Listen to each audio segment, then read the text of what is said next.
At its surface, I was in jail. Yes, jail. I was sitting in Williamson County Jail, June 14th, 2014. There was the familiar painted concrete floor, and we were using the county-issued Crocs shoes as small pillows. The scratchy gray blanket gave little warmth, but it was better than sitting there in the potato sack shirts we were issued. There were probably 10 men in that cell with me. As usual, I was making fast friends with everyone to cut the boredom. Breakfast was a bologna sandwich that had the consistency of cardboard from the stale bread. I had this sandwich before, unfortunately. I wasn't just in jail for driving with a license invalid. I wasn't just in jail after being arrested in front of my girlfriend, her son, and my son on Father's Day. I wasn't just in jail for the fourth time, all related to my alcoholism. I was in a different type of jail. I was in a jail made of other people's expectations. I was in a jail made of pleasing other people. Of course, there's no metal bars or criminal charges in this type of jail, but this type of jail was more painful to me. It was a jail that took away all of my freedom, even compared to when I was actually behind bars. Emotional jail is having to be on your toes at all times, wondering if you say the wrong thing or do the wrong thing, it's going to result in people disliking you. I suppressed my emotions. In order to suppress my emotions, I had to numb myself. The way I chose to numb myself was with alcohol. Others may numb themselves with video games, drugs, social media.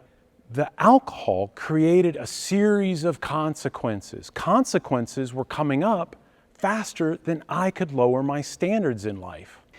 My path to that point was driven by an insatiable need to please other people.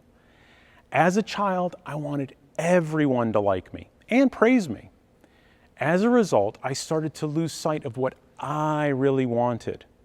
I started to become this social chameleon. I remember even telling somebody about it like it was a positive attribute. I was a shapeshifter, desiring to be and capable of fitting with any group, even if that group was chasing the bottom of the bottle. At some point, I woke up. I realized that where I was headed was straight to jail, insanity, or death. I realized that I was living for other people. I had to put on my own oxygen mask to breathe love and compassion for myself. I had to care more about what I wanted. I realized that by caring about what I specifically wanted, other people's expectations would not be met. I would likely disappoint them. There was a point when I saw this in full high-definition life experience. I was looking at the texts on my phone, and I noticed that there were a few people who were pulling me into their drama and their world of drinking. At that moment, I saw it for what it was. It was not for me. At that moment, I chose to prioritize myself. For the texts where there was a direct question to me, I took that courageous step of saying, no, thank you. That doesn't work for me. And for the folks who were dropping their drama in front of me, I simply didn't reply. It disappointed them. Oddly enough, my experience through jail, alcoholism, and recovery taught me that you can find joy by disappointing others. In fact, I'll go one step further and tell you that you must disappoint other people in order to find your joy. The French philosopher Jean-Paul Sartre said, hell is other people. I would go on to say that hell is other people's expectations. Freedom, on the other hand, is other people disliking you. Let me repeat that. Freedom is being disliked by other people.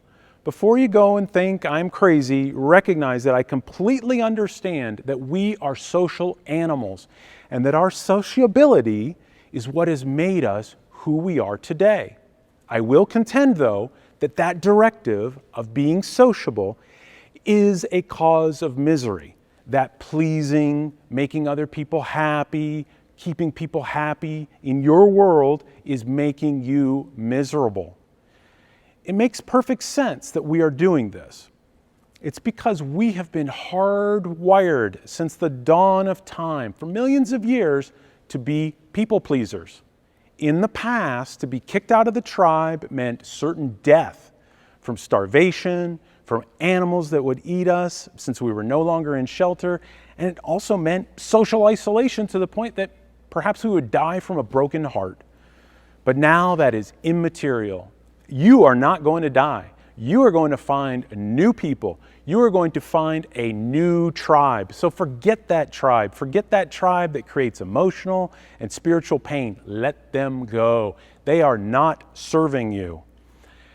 I had to radically change the people in my life through a succession of relationship breakups, God intervening and closing the bar I frequented, along with my own recovery from alcoholism. I changed my tribe. I found joy by disappointing others. I had to learn to accept and love myself with unconditional love. I had to learn I couldn't control anything, especially if another person liked me. Along my quest, I learned of the four modern psychologists, Sigmund Freud, William James, Carl Jung, and Alfred Adler. Many people don't know about Alfred Adler. He coined this term, separating life tasks, which resonated with me as it pointed to a Stoic philosophical concept that was the foundation of the Serenity Prayer. Perhaps some of you have heard it. God, grant me the serenity to accept the things I cannot change, courage to change the things I can, and the wisdom to know the difference. I needed to separate what I could control, which were my life tasks, from other people's life tasks, which I could not control. It was another person's task to decide if they liked me. I couldn't take on their tasks. By realizing I cannot get another person to like me, I gained the courage to be disliked. I gained the courage to disappoint other people and let them out of my life. While none of this was smooth, with many false starts and emotional hurdles, I eventually became more and more at ease with the initial discomfort. I embraced the idea that if someone dislikes me, it means I am living freely, the way I want to live. I then found joy by disappointing others. While it took me a while to figure out just how to do this, I look back on it and I can see there were really three simple but not easy steps. Step one, create a delicious, blissful future vision. Allow yourself to feel the feelings. In recovery, we often say the good part about sobriety is you get your feelings back. The bad part about sobriety is you get your feelings back. Those feelings can point you to what you truly value. Look for those repeated feelings of joy, sense of excitement, and wonder. Let that guide you to understand what you value in this wonderful world. In the words of Joseph Campbell, find your bliss. Turn that into a mental picture or a set of words. The more specific, the better. Step two, create a tribe of mentors. Identify those people in your life who can and do enhance your values, and get closer to them. In leaning into them, you will learn more about yourself and love yourself because they are a reflection of what is great in you. As Napoleon Hill said, deliberately seek the company of people who influence you to think and act on building the life you desire. Dig in and get closer to those in your life with that same bliss. When we say yes to something, we say no to something else. Let that no be lovingly extended to those that aren't working toward your same goal. Step three, create results that motivate you. The most important part of this is to take action, else nothing changes. Now that you are surrounded with people who empower you and enliven you, go out and take action to chase down that blissful future. The great thing is, as you take that action, two amazing things will happen. First, by seeing your own accomplishments, you will create motivation for further action. Action always precedes motivation, not the other way around. Second, those that do not align with your blissful future will fall away, either by way of you having no time for them or them getting uncomfortable with your attainment of your goals. Put these 3 steps together. Create that delicious, blissful future vision. Create your tribe of mentors and create the results that motivate you. You can see that as you take these actions, you will be too busy for those people who aren't supporting you. If anything you heard today inspired you, I want you to leave with one last nugget. Disappoint others to arrive at your joy. Start living your own life.